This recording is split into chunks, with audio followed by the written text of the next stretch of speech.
ఎట్లున్నారు? నేనైతే మస్తున్నా, మీరు కూడా మస్తున్నారులే. ఇయాలటి ముచ్చట ఏందంటే మేము ఇట్లా క్యాంపింగ్కి అయినా కాడ ఇట్లా చుట్టుపక్కల చూద్దామని అయితే ఇట్లా టిక్ టాక్ తయారైపోతున్నాం. మీరు కూడా రాన్లి నాతో పాటుగా మీకు చూపిస్తా.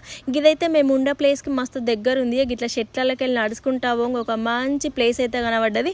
గిదేగా ప్లేస్. అబ్బా ఏమన్నా ఉందా అసలు, నీళ్ళ కాడైతే సూపర్ ఉంది అసలు. ఇట్లా అందరు కుర్చీలు వేసుకొని కూర్చొని అట్లా గాలాలు వేసుకుంటే చేపలు అయితే పడుతున్నారు. అదే మన కాడైతే పెద్ద పెద్ద వలలేసి పడతారు. ఇక్కడ అట్లా టైంపాస్కి చిన్న చెరువులో చిన్నగా వలలేసుకుంటూ పడుతున్నారు. ఇట్లా బోట్లు కూడా ఇక్కడ రెంట్కి తీసుకొని అట్లా మంచిగా నడుపుకుంటూ పోతారు. ఇట్లా పొంగ పొంగ కుందేలు అయితే కనబడ్డది. దీన్ని అట్లా పట్టుకపోయి అట్లా ఉప్పు కారం పెట్టి రాకి మంచిగా గాల్చుకుందామంటే అట్లా ఇక్కడ నడవది. జైల్లో కూర్చోబెడతారు అనేసి దానికి బాయ్ చెప్పి ఇంటికైతే పోయినాం. పోయే వరకు అయితే ఇట్లా మా వాళ్ళు గ్యాస్ నూనె పోసి అయితే పొయ్యి అయితే అంటిపెట్టిల్లి.